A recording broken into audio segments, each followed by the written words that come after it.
Hello guys, I'm Yash Khanolkar and today I'm going to demonstrate DLIC Experiment 8 which is on the application of precision diode using op-amps. Now we are going to the first circuit here. So this is a basic half-wave rectifier. So in the basic half-wave rectifier we have used a precision diode right here. And what is the difference between a precision diode and a normal diode? The answer is quite simple. In a normal diode, the cut-in voltage should be greater than 0.7 volt for the diode to be conducting. While in a precision diode, because of the presence of a feedback loop, the cut-in voltage is divided by the open loop gain, which is in the order of 10 raised to 5. And so the cut-in voltage should be very less. It should be just be greater than 0 volt for the diode to be conducting. Now, because this is a half-wave rectifier, we only see the rectified wave at the positive half cycle and we see nothing at the negative half cycle. And we see here that we have taken the power supply, the supply voltage at the positive terminal of the op amp, and we have taken 1 volt peak to peak amplitude and 50 hertz at the frequency. And we can simulate this now. We can see V in, we can check V out, and we can see that we have gotten a perfectly rectified wave at the positive half cycle. And if we change the frequency to say 5k and we change the transient to 0.001, okay, and run this, so we can see that after the first positive half cycle, the other half cycle the wave doesn't come properly. This is because of the low slew rate of the OP07 op amp. If we have an op amp of a high slew rate, then this problem could be resolved. So this is all I have to show about the basic half-wave rectifier. Next circuit which we will be seeing is the modified half-wave rectifier. Yeah, so we'll go to the modified half-wave rectifier. So this is what we call as a modified half-wave rectifier. So the changes in this circuit are simple. We have connected the supply voltage to the inverting terminal of the op-amp, while we have connected a diode in the feedback loop. So when we give a positive to the inverting terminal of the op-amp, we see that D1 is reverse bias while D2 is forward bias. So because D1 is reverse bias, we don't get anything at the output. So V out is 0. But when we give negative here, and then we get D1 as forward bias while D2 is reverse bias. So because D1 is forward bias, we get output is equal to the input.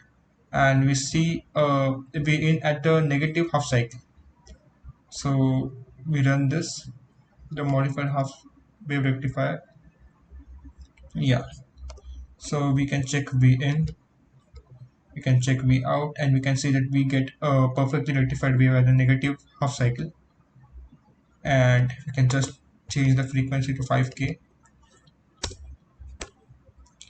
and we can then see a skewed wave coming at the output. You have to change the transient also to 0.001. Yeah, you can see the discrepancies right here, and this is also because of the low slew rate of the op-amp OP07. Now this is all about the modified half wave rectifier. The next wave is the full wave rectifier. Yes, so we move to the full wave rectifier. So yes, this is what we call as a full wave rectifier. So in the full wave rectifier, we have a combination of D1 and D2 connected right here. And when we give positive at the non-inverting terminal, diode D1 is forward bias while diode D2 is reverse bias. This leads to a circuit like this. This is the circuit which we get, and we have a combination of two op amps connected in series, and we get the output voltage is equal to the input voltage because both of them have a phase shift of 180 degrees at the output. So the output voltage is equal to the input voltage. And when we have a negative at the inverting terminal, then D1 is reverse bias and D2 is forward bias. And in that case, we get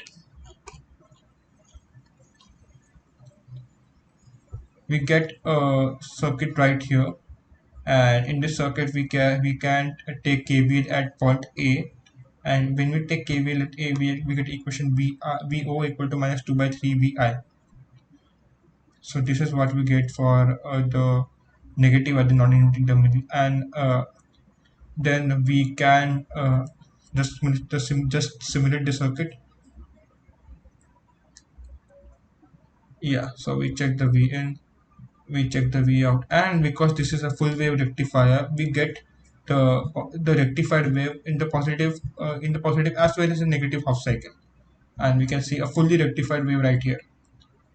And if, in this case also, if we increase the frequency to 5K, then there will be some skewed material there because of the op-amp's slew rate. So the next circuit which we will be seeing is a negative clipper. So yes, this is what we call as a negative clipper circuit. Here we have taken Vref as positive. So in a negative Vref, in a negative clipper circuit, if Vin is greater than Vref, we get Vin at the output, or if Vin is less than Vref, we get Vref at the output. So basically, if Vin is less than Vref, then the wave below Vref gets clipped, and we can see that the diode here is connected in a configuration which has anode to the op amp and cathode to the Vout, and we can simulate this. So we can check V in, we can check V out, and we can see that anything below Vref gets clipped, and above it we can see V in. And we can do this for a negative Vref also. The only thing is that the whole wave will get inverted. And the next thing we are seeing is the positive clipper. So we will be seeing the positive clipper circuit shortly. Yes. Now you can see the positive clipper circuit, and in the positive clipper also you have taken VDF as positive.